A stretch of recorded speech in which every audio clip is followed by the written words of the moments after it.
But I suppose the most emotionally difficult thing for her at the last was her relationship with Robert Devereux, the second Earl of Essex. They were in the middle of a stormy 14-year relationship. There was 35 years difference in their ages. She first met him for good and all when he was about 20. She was 55, I think, something like that. And she was just taken by him. And he was a charmer. He was a charmer. He obviously saw that she found him attractive. Well, that isn't surprising. And he made the most of his physical charms, his attributes. But underneath, he was greedy, ambitious, and arrogant. And this frequently came out. They had awful arguments. They confronted each other time and time again through these 14 years. But he took advantage of her affection for him, no question. She was deeply committed to him in her heart. Well, the aggravations of this relationship finally spun out in 1599. She'd always given him everything he wanted. He wanted military glory. She gave him commands and armies and money to work and decide. It usually came to naught, but, you know, he could do no harm in her eyes. Well, the Irish were raising hell, as they should, and the Earl of Tyrone, who was a huge popular hero in Ireland, was trying to repel the English, from Ireland. And this had been going on for decades, the Irish trying to resist English inroads. And so they had to find a commander of an army to go and settle this issue. And Essex screamed and yelled the house down until he was given the command by Elizabeth over her ministers, who said, "Oh, please don't give him an army." "No, he'll do it. He's fine. You just don't understand the boy." Well, off he went with the army to fit the Battle of the Irish. The ministers went to work immediately on Elizabeth. "He is going to ruin you. He is undermining your reign. He's going to destroy us all." "Oh, nonsense," she said. Well, in the meantime, they were sending him, Essex, contradictory orders. They were interrupting his supply line. And he caught on. He was not stupid. He caught on immediately as to what was happening. And without orders to do so, he returned to England with the army. And he marched on London. When the court and the monarch and the ministers saw that he was approaching London, the ministers said, "Well, now you see, this is what we've been warning you about. He's come to kill us all. We've tried to keep him, and now you've done it." "Well, he wouldn't do this," she said. Well, he didn't march into London with his army. He left the army in the outskirts and came in alone with a couple of servants. And, you know, he was hugely well known. Everybody knew of the Earl of Essex and his great power as the special favorite of the Queen. So everybody recognized him, and nobody stopped him. You never knew whether it was in or out with the Queen.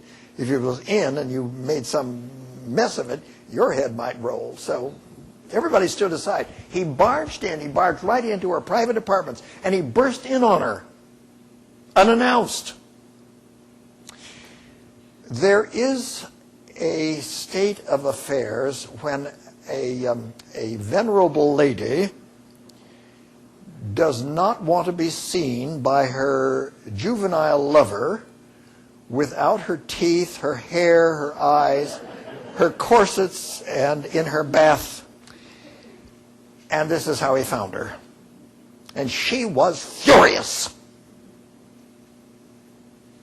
Well, he had a row. And at one point, he was so mad, he almost raised his hand to her. And she shouted, "Guard, guard!" Well, the guards were there, and they came right in. "Arrest him! Take him to the Tower." She was just... Well, off he went to the Tower, but he was suffering Tyrone's revenge. So she allowed him to go home and get cured. Montezuma's revenge? Tyrone's revenge. It works the same way. Essex was a married man. He had children. He went to his townhouse, and while he was recovering, he started a negotiation, in quotes, with James VI of Scotland, who was thought by the Royal Council and the House of Lords to be the obvious successor to Elizabeth. She hadn't agreed to this, but that was the way everybody was thinking. Telling James, Essex was, that Essex had control of London and he was going to overthrow this old queen and pave the way for James to come in and take the throne. Well, James was no fool either. He did not respond to this.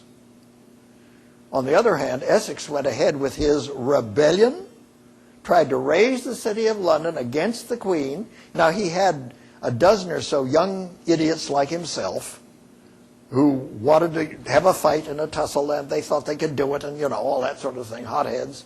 And they had a lot of, subsidiary characters that would support them, but nothing like a rebellion. And the city of London said, nonsense. She's our queen and always will be. And the royal guards had no trouble suppressing Essex rebellion. It collapsed, and he was seized. His confederates, some of them were hanged. He was ordered to the Tower to face charges of treason, and there he stayed. He was convicted, and the death warrant placed before the Queen. Oh. Well, she couldn't bring herself to sign it. She still had this feeling for him. Some of you have imbecile sons, and you love them. You can't help they're imbeciles, but you love them. She didn't feel motherly about him, but, I'm trying to give something you can connect with. Or those of you ladies who do have young lovers, I'll address you. How would you? Well, finally, the ministers got frantic. They said, you have to have him executed. Oh, it's like, you know what he's saying about you. Oh, he's not saying anything. Yes, he is. You know what he said? We have witnesses. Oh, what did he say? He said, you're an old, disgusting wreck of a woman. He hates you. He thinks you're ugly. He's never loved you. He didn't say. He did, madam. He did. He said that? Yes.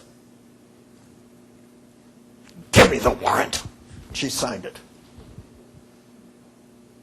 24 hours later, he was led to Tower Green. Here was a man who was as popular as an astronaut is today. 34 years old. The height of his career, as far as the public knew. And there he was, beheaded. Well, Elizabeth was distraught. She was so emotionally shaken she could hardly breathe for a week.